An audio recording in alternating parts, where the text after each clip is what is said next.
Bapak dulu pas mau margin call ngelihat marginnya berwarna merah, dia jam 3 pagi dia cerita sama saya, tuh dia di halaman lari kayak orang linglung. Pakai signal. Oh iya dong, dulu. Iya dong lagi.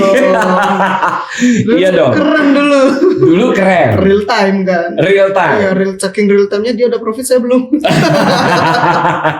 Berarti apa tuh? Signal, copy trade. Ya segala macam robot trading pun saya. Robot trading juga. Itu iya waktu itu ruginya udah bukan ratus lagi, M. Berarti miliaran iya, dihabiskan nih. M. Berarti baru dapat titik terangnya kira-kira setelah kenal THI dong. Ya, 100% benar. Serius? Serius. Oh ya, kalau boleh tahu portfolio setelah gabung kira-kira udah berapa persen? 40% ada kali.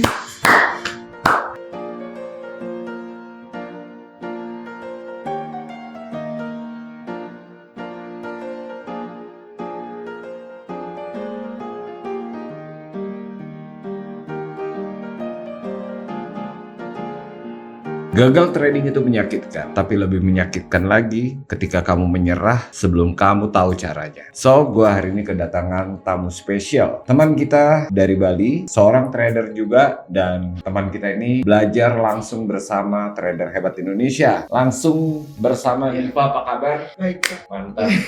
Wah. Jadi memang kita di tim Trader Hebat Indonesia itu podcast nggak sering. Karena memang kita picky dan kita tahu kita media dan kita sangat benar-benar harus real trader yang benar-benar punya portfolio, punya perjalanan, dan Diva ini pernah mengalami kerugian juga. Seperti teman-teman juga. Benar ya? Benar. Pernah rugi, pernah merasa gagal, pernah merasa terpuruk, dan akhirnya saat ini mampu bangkit lagi, bahkan portfolionya berkembang. Benar. Luar biasa. Mungkin biar teman-teman tahu, Diva boleh perkenalkan diri dulu. Nama saya Diva. Mungkin kesibukan saya akhir-akhir ini fokus sama ngembangin bisnis real yang udah saya dirikan dari akhir SMA mungkin yang udah mau ujian itu sampai saat ini. Itu seiring berkembangnya waktu berjalan terus berkembang terus, Pak. Terus diiringi juga saya mau berkembang juga di dunia industri financial market. Ya, financial market. Ini untuk mengembangkan lagi dari capital yang saya punya, bukan lagi mencari untuk active income, melainkan untuk mencari bagaimana equity saya atau capital saya itu bisa lebih berkembang lagi di sini. Dan berkembang kan ternyata? Ya, semenjak disclaimer semenjak join di THI. Bukan dulu ngasal banget sih. Berarti Diva ini tadi dengar dari SMA. Sekarang Diva kalau boleh tahu usianya berapa? Sekarang usia 22 tahun. 22 tahun? Iya. Wah, ini keren sih. Tapi kita nggak usah lihat suksesnya dulu, tapi kita mau tahu nih, kita kulik dulu pertanyaan. Kira-kira awalnya kenal dunia financial market atau masuk di trading. Tadi gue dengar tuh Diva dari orang tua awalnya. Bener, dari papa. Dari papa? Iya, dari bapak dulu. Oke. Kurang lebih pas saya SMP. Jadi dulu bapak ikut di salah satu perusahaan broker. Dan dulu kan nggak terlalu ngerti juga. Itu bapak ikut, pertama dikenalin. Karena keluarga juga semua backgroundnya dari lulusan ekonomi. Jadi kita bukan yang awal banget ngelihat ya, itu bukan yang nganggap itu sebagai judi. Jadi bapak dulu ngenalin dari saya SMP, dikenalin ini loh yang bagus untuk kamu. Cuman hanya saat itu bapak itu agak misleading karena bapak itu ngiranya itu market itu baru bergerak ketika jam US dibuka. Jadi dulu bapak itu mengajarkan aku itu untuk kamu ini loh untuk masa depanmu ini bagus. Bapakku nggak yang ngajarin untuk ini cari uang cepat, bukan. Tapi ngajarin ini loh potensi untuk kamu ke depannya ini yang oke untuk kamu coba. Gitu. Bapak itu memang dari dulu nggak pernah ngajarin aku tuh untuk cara kaya cepat, itu nggak ada. Dan dulu dijelasin kamu harus bisa ngatur stamina karena ini baru bisa diperdagangkan itu sekitar di atas jam 12 pagi. Itu ini versi bokap nih, versi bokap ya. Karena dulu kan juga Bapak juga dengarnya kan mungkin dari orang yang salah juga mungkin nanggepinnya, karena kan dulu ya ikut trading juga nggak banyak Pak, nggak kayak sekarang. Ya mungkin 8 tahun lalu tuh informasinya tidak seperti sekarang, tapi sebetulnya hampir sama aja. Dan itu startingnya dari regular account ya, which is berarti pertama kali itu lotnya 1 ya, minimal. Bapak dulu 5 bahkan 10. Wow. Biasa. Oke. Sebetulnya nggak ada masalah dengan lotnya, selama capitalnya good ya. Jadi bisa dibilang dari awal bisnis financial market ini udah dikenal dari keluarga. Kalau boleh cerita nih, bokap untung atau enggak? Bapak dulu pas mau margin call, ngelihat marginnya berwarna merah, dia jam 3 pagi dia cerita sama saya, itu dia di halaman lari.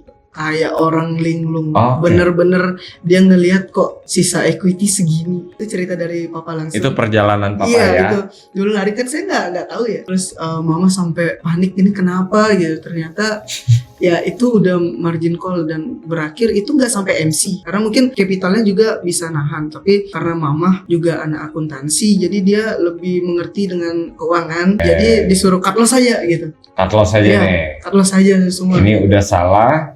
Daripada lebih salah lagi, better buang. Better buang, terus abis itu uangnya bandingin semakin impulsif, kita istirahat. Oke. Nice. Bagus. Berarti pertama kali mulai trading itu di umur? Pertama kali sendiri itu pas punya KTP kan. Oh, jadi, masih muda banget dong. Iya. Masih muda banget ya. Zaman SMA jadi beriring, jadi buat bisnis aktif income dulu kan punya penghasilan tuh Pak. Baru ya lumayan berani dilepas untuk membangun sebuah bisnis pas udah peralihan mau kuliah. Pas itu kan COVID juga kan Pak. Oke. Jadi biar ada income, saya disuruh waktu ini buka bisnis dan saya dengan itu dapat hasil. Nah saya waktu ini lagi zaman-zamannya yang trading bodong itu juga kan. Jadi habis itu tanya lagi dong ke bapak, ini boleh nggak Pak gitu. Terus bapak cuma bilang boleh ya boleh aja gitu. Kan uang kamu. Terus habis itu saya coba. Berarti dari awal Diva ini udah punya income sendiri. Iya. Berarti secara logik punya income dulu baru kita kenal dunia ini. Itu memberikan ketenangan untuk diri kita. Jadi nggak pakai uang panas. Jadi ketika mulai berjalan kan nggak mungkin langsung lancar. Apa tantangan paling gedenya waktu saat itu? Tradingnya waktu itu impulsif aja gitu, kayak kecanduan Pak. Jadi bukan berdasarkan keilmuan. Iya, bukan. Bukan berdasarkan riset, tapi berdasarkan emosi impulsif. Dan beberapa juga dari bapak, karena kan dulu bapak nggak pakai fundamental kan, jadi pakai teknikal pada umumnya. Karena kenapa dia bisa sampai lari pagi-pagi di di halaman rumah ya karena itu kan. Nah, jadi saya nganggapnya gini, tertarik nih, oke nih, kapan lagi bisa nge-adjust. Kayaknya gampang ya. Iya, kayak nge-adjust uang, ya walaupun nggak berharap balik modal, setidaknya kayak lumayan juga nih kalau untuk tambah-tambah bekal untuk kuliah. Waktu itu kan untuk mau kuliah kan, zaman COVID itu. Berarti saat itu bisa dibilang tantangan terbesarnya berarti dari sisi edukasi ya? Edukasi. Cuman mungkin nggak sadar saat itu ya? Bener, sama sekali nggak sadar. Bahkan sadarnya baru 2 bulan yang lalu. Semenjak saya kan beberapa kali juga pulang-pulang ke Jakarta untuk offline class. Iya, ikut offline class. Tersadarkannya dari pas bapak bilang seorang S1 hanya mencari skill. Nah, kita uangnya lebih dikit daripada S1, kenapa ekspektasinya lebih tinggi daripada mereka ya gitu. Ya logika. Ya kan kita kalau ngomong hedge fund ini yang dikelola kapitalnya sangat gede. Ya kita 1% aja tuh kan udah sangat luar biasa ya. Ini kan lucu. Kalau misalnya kita bukan siapa-siapa dengan menggunakan uang kecil pengen dapat uang kaget, kan mostly begitu kan? Karena kan secara logika orang itu akan semakin hati-hati ketika menggunakan dana yang proper. Iya benar. Logik ya? Iya, saya juga ngerasain. Terus sebelum kita podcast nih, Diva bilang sempat pernah banting. Iya, itu hal biasa. Itu kesel. Kenapa Diva? Ya gimana ya, kayak ngerasanya kok yang awalnya plannya untuk nge-adjust, kenapa nombok terus jadinya. Bahkan kayak aku sebelum bisnis kan ada uang tabungan juga, jadi aku karena pakai uang dingin jadi kan pakai uang yang udah siap hilang. Iya oke, siap hilang, cuman nggak yang kayak gitu juga gitu loh. Artinya pernah emosi, terus pernah mau nyerah? Pernah, bahkan sampai ngeliat candle rasanya mau muntah itu pernah. Berarti baru dapat titik terangnya kira-kira setelah kenal THI dong? Iya, 100%. Serius? Oh ya? Ini nggak ada. Emang kalau mau tanya keluarga saya, maksudnya keluarga kecil ya, papa, mama, ya mereka baru ngedukung saya trading itu semenjak saya coba kontak admin, terus ikut, terus mereka ngerasain kayak, oh anak saya udah waras gitu. Saya senang dengarnya karena Diva tadi bilang katanya apa? Akhirnya tercerahkan ya. Iya. Oke, ini nice ya. Berarti mana yang paling oke menurut Diva? Strategi, money management, mindset. Sama sih mindset dulu ya, yang dipadetin. Mindset ini berarti pondasi ya, penting ya. Iya. Kalau boleh tahu apa alasannya? Karena kalau orang nggak punya mindset kayak sia-sia nggak sih Pak? Ya karena semua berawal dari sini. Bener. Apa yang kita pikirkan itu yang kita dapatkan. Kita mau disiplin, kalau di mulut disiplin tapi di pikiran ketika ketemu masalah. Iya. Ya kan orang keluar dari disiplin tuh ketika ketemu masalah kan. Stop, capek ini ya. Itu kan perasaan-perasaan yang timbul ketika kita ketemu masalah kan. Mau cabut dari masalah. Seolah-olah masalah selesai karena dia cabut. Padahal untuk menemukan jawaban itu dia butuh mindset tadi. Oke, kalau boleh tahu portfolio. Kita nggak usah sebut nominal lah. Ya. Tapi portfolio setelah gabung kira-kira udah berapa persen? 40% ada. Dengan santai banget saya kayak 40%. Iya, dengan santai banget kayak serius gini. Tanpa sadar ya? Iya, kayak ya ini kayak biasa aja Pak, ini oke setelah saya akumulasi, iya ya segini gitu. Wah, itu berarti turning point banget ya. Iya, itu santai. 40% itu gede. Dan itu didapat dengan santai ya. Santai banget. Terus orang tua pasti kasih komen dong. Bukan kasih komen lagi, saya udah ngasih impact ke bapak saya. Serius? Sumpah. Oh iya? Pak Reva sekarang telepon papa saya juga, dia pasti ngerasain apa impactnya. Bahkan papa saya nggak ngawur lagi trading. Oh iya? Bahkan papa saya ngikutin itu, dia lebih banyak punya account daripada saya. Hah? Oh iya? Iya. Oh jadi bokap jadi belajar? Iya, jadi pertama dia nggak percaya. Banyak account berarti kan mending uangnya dijadiin satu, kekuatan modalnya ditambah. Terus tak jelasin pelan-pelan, ini Pak ada namanya margin level, ada namanya ini di barat ini. Oke, Papa coba. Kemarin ketika market koreksi gitu. Oh iya ya, masih punya tabung oksigen gitu katanya dia. Tapi masih beda-beda teritori nyarinya gitu. Ini mungkin buat orang-orang rooming nih, karena ini strategi kita. Iya. Ini buat orang-orang mungkin rooming. Iya. Tapi ya itu dia. Karena kan rata-rata mostly ini kalau di video-video orang itu kan semuanya kayak uang kecil jadi gede tiba-tiba. Kalau sekarang kita pakai logik ya. Boleh tanya teman-teman, ini sebenarnya pencapaiannya luar biasa ya. 40% portfolio naik. Ya. Ini testimoni langsung. Ya. Oke. Berarti setelah serius belajar kita, boleh cerita nggak sharing sama teman-teman apa pengalaman Diva belajar di THI? Dari awal ikut, ya itu kayak ibaratnya kayak belajar berenang, klub dulu. Saya pernah MC awal ikut karena masih kebawa sama yang sudah-sudah kan. Oh masih obatnya belum. Obatnya belum. Iya, bahkan dosisnya masih setengah-setengah gitu. Tapi setelah itu tercerahkan, itu ketolong semenjak dapat dari admin, Kak mau ikut offline nggak? Iya, itu membantu banget Pak. Kalau streaming doang kan bisa saya tinggal tidur aja kan. Ya, atau nggak gitu, saya nonton cuman nggak ada interaksi langsung. Jadi kayak mau nanya itu kayak sungkan sama yang lain gitu kan, kurang lah bebas gitu. Dan kita ngebangun komunikasi dua arah ya. Iya benar. Oke, ini kita stop dulu nih. Iya. Jadi dulu waktu kamu trading sebelum kenal THI, itu kamu belajar apa sih? Saya juga nggak ngerti beli. Nggak pakai signal. Oh iya dong, dulu. Iya dong lagi. Iya dong. Keren dulu. Dulu keren. Real time kan. Real time. Iya, saking real time-nya dia udah profit, saya belum. Oke.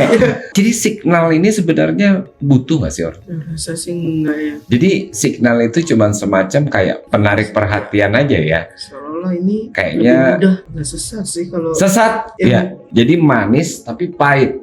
Karena diintervensi. Jadi yang awalnya mungkin saya short tuh bener. Oke. Ternyata, saya ngerasa nih orangnya lebih jago nih ngeliat opportunity-nya, kenapa dia long ya? Saya ikut long aja deh. Saya hapus posisi short saya keluar, saya long. Ternyata market koreksi jauh. Tapi terlepas posisi transaksi apapun, berarti kan kita mencontek orang dong. Iya. Berarti 100% kalau kita mencontek, berarti kalau orang itu nggak ada, kita nggak tahu apa yang kita pelajari dong. Iya benar.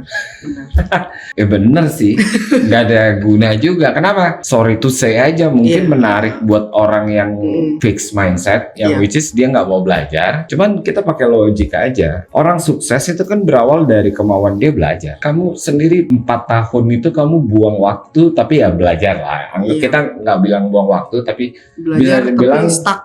belajar stuck ya. Iya. Berarti apa tuh? Signal, copy trade, Ya segala macam robot trading pun saya. robot trading juga. Itu iya waktu itu ruginya udah bukan ratus lagi M. bukan Berarti ratusan juta. miliaran Iya, dihabiskan nih. M. Miliaran hanya untuk hal yang nggak ada gunanya. Oke, Diva. Dari semua pelajaran, berarti ada materi dong di THI. Iya. Apa yang paling ngena buat Diva? Pertama itu Pak Reva sendiri kan selalu membangunkan materi critical thinking dengan cara apapun itu, ya itu sih yang paling membangun terlepas dari narasi Bapak yang top banget itu dan plan-plannya itu. Tapi kalau kita nggak punya critical thinking ya sama aja gitu. Misalnya critical thinking yang Bapak kasih itu ngebangun banget. Karena kita kasih juga orang itu sebagai pengambil keputusan ya. Ya, Ya dong. Kita trader, kita punya bisnis. Masa kita serahin orang lain ngambil keputusan? benar. Kalau kita nyerahin orang lain ngambil keputusan, berarti sama aja kita nggak mau mikir, cuman mau hasil. Ini nggak masuk akal, bos. Tapi nggak apa-apa, pelajarannya kamu buang uang miliaran, tapi kamu dapat sesuatu untuk jadi lebih baik, ya kan? Jadi ini benar-benar keren nih. Pernah rugi miliaran hanya gara-gara gonta-ganti sistem yang nggak ada gunanya. Itu fakta ya. Oke. Jadi kita kan memang fokusnya di komoditi. Salah satu favoritnya adalah gold. Kita tahu kan emas itu juga sebagai store of value. Dari karakternya sendiri dia tahan sama inflasi. Dan pendapat Diva secara pribadi, apa alasan kamu memilih gold? Dan kita tahu kan banyak orang bilang, oh market gold tuh volatile. Simple sih Pak, karena kan Bapak juga selalu mengirimkan narasi-narasi, ya itu king Pak. Itu narasinya. Jadi walaupun market volatile, saya lebih ke ya udah kasih aja volatile semasi itu belum jelas. Ini volatile gara-gara apa? Kayak jangan sampai kita cuman FOMO ikut naik turun. Volatilenya konsolidasi kah? Atau volatilenya bagaimana? Sampai benar-benar narasinya ini yakin nih, misalnya perang dagang, terus Cina alasannya. injek, ya. Setelah kita baca, ya aku juga nggak langsung klik buy no sell, bukan, lebih ke riset lagi, cari korelasinya ini bener nggak atau gimana. Jadi riset, paham timing, habis itu trading plan, habis itu laksanakan trading plan, Ya, habis itu tinggal tunggu resultnya kayak apa. iya benar. Mau itu oke atau Iya. tidak, kita evaluasi. Itu yang membuat convictionnya Iya, conviction. semakin yakin. Dan kalau menurut saya pribadi, selain itu juga convictionnya saya tahu berapa saya profit dan berapa saya loss sebelum saya masuk. Nice. Yes, itu dia. Jadi saya nggak peduli mau dia kemana, pokoknya loss segitu, profit segitu udah. Jadi nggak peduli mau volatile Iya. kayak emang kenapa kalau volatile? Nggak Orang masalah. yang takut sama volatile itu berarti dia nggak ngerti resiko, terutama cara ngatur resiko. Nah, Benar ya? Logik. Ya. Oke, terus cara pandang Diva terhadap bisnis ini, kira-kira bisa nggak untuk masa depan? untuk saya pribadi sih bisa. Bisa ya? Iya. Karena memang basicnya juga dari bisnis kan. Iya. Oh ya, ini dari tadi kita ngomong bisnis, kita nggak nanya Diva ini bisnisnya apa sih sebenarnya? Kalau boleh tahu, boleh dong. Iya, oke. Iya kan? Aku bisnis toko mainan anak di Bali. Orang tua juga punya usaha toko minimarket gitu. Terus Minimarket? Iya. Di daerah mana? Di daerah Munggu di Oh, Kabupaten oke. Badung. Jadi usaha memang udah punya aktif income juga, kemudian mencoba lagi belajar hal baru Baru dan pingin juga nanti ke depannya semoga bisa punya passive income. ketika semuanya Iya, udah iya. kebentuk sistemnya Iya, ya. sistem. Kita belajar dari sosok Diva, anak muda, rugi miliaran. Bukan rugi kaleng-kaleng, tapi mampu punya turning point dan bangkit lagi. Tentu kita ingin tahu jawaban simpel. Apa pesan Diva buat teman-teman yang takut melangkah? Mungkin ada yang coba, gagal. Diva juga pernah gagal, tapi bangkit lagi. Apa pesan Diva? Pesan aku itu lebih kepada kamu gagal ketika kamu berhenti mencoba. Dan untuk yang jatuh bangun lebih kepada evaluasi diri. Selain itu juga lebih kepada bangunin tekad lagi. Karena gimana pun juga dalam mencoba ya pasti akan ada gagalnya kan Pak. Iya, itu makanya. Pasti. Jadi lebih ya itu evaluasi bahkan sampai saya di titik ya belum sukses lah ya bagi saya. Ya setiap hari kok saya evaluasi. Walaupun itu profit, walaupun itu loss, walaupun untung rugi ya tetap saya evaluasi. Berarti trading itu kan sebetulnya journey. Iya. Berarti kan akumulasinya adalah pasti ada rugi, pasti ada profit. Ya. Terus kita akumulasi, itulah hasilnya. Ya kan? Berarti rugi hari ini oke dong. Kalau ternyata kita rugi, rugi besok pun oke kan? Benar. Yang masalah itu kan ketika kita tadi menyerah sebelum kita mempelajari lebih lanjut dan riset, evaluasi. Berarti ini kayak perjalanan hidup. Orang belajar pasti ketemu salah, mengaku salah, memperbaiki, hidupnya jadi lebih baik dong. Benar ya? Oke, terakhir satu kata untuk perjalanan trading journey kamu. Saya lebih ke sabar dalam menikmati proses. Jadi kalimatnya sabar dalam menikmati proses. Ya, hadapi, pelajari, jalani, syukuri. Benar ya? Itu dia. Kebetulan saya nggak percaya sama yang namanya instan. Makanya kenapa kita buat channel ini Logika Trader. Jadi harus berdasarkan critical thinking, ya logika, ini benar atau enggak nih. Jangan langsung kemakan bias informasi, termasuk ketika transaksi. Ini oke atau enggak? Ya untuk jawabannya tentu kan harus ada riset. Nah dengan riset kita jadi yakin. Simpel sebetulnya. Cuman yang buat rumit kadang-kadang lu sendiri. benar itu. Benar nggak? Benar nggak? Benar. Setuju. Oke Diva. Ini luar biasa, datang dari Bali berarti siap besok nih. Kita siap banget. Siap ya. Jadi kita hari ini tanggal 17 Juni 2025. Besok kita acara ya? Acara 18. Batch 8 untuk offline class. Dan kita akan terus buat batch berikutnya. Dan Diva ini udah berapa kali ikut batch? Saya dari batch 6 ini yang ketiga jadi. Oh berarti udah 3 kali. Luar biasa. Ini effort. Jadi dari Bali berangkat terbang Jakarta cuma untuk ikutin offline class. Berarti kan dari Divanya sendiri punya kesadaran untuk mau belajar. Ini kan satu poin plus. Nah, itu pertanyaannya teman-teman punya nggak itu? Nah itu dia. Sebetulnya jawabannya teman-teman udah punya sih di dalam hati. Saya yakin 100%. Paling cukup ya kita podcast ya. Cukup. Terima kasih. Sama-sama. Atas waktunya mau mampir ke sini dan udah percaya dengan kita. Kita semuanya satu tim doain Diva sukses. Terima kasih banyak. Dan terus menginspirasi anak-anak muda. Semoga konten ini, podcast ini punya dampak yang luas. Amin. Ya. Jadi teman-teman di luar sana semakin yakin bahwa bisa ada masa depan. Tapi dengan cara yang baik dan benar. Benar. Setuju ya? Setuju banget. Oke Diva, thank you. Terima kasih Pak. Sukses ya. Oke teman-teman, kita tutup hari ini podcastnya. Nanti kita sambung lagi. Mudah-mudahan kita semuanya diberi kekuatan lebih baik lagi, lebih berkembang lagi, lebih sukses lagi. Saya Reva Faruk. Saya Diva. Terima kasih udah nonton podcast kami. The Reva Journal izin pamit. Sampai ketemu di next konten. May Allah bless you all.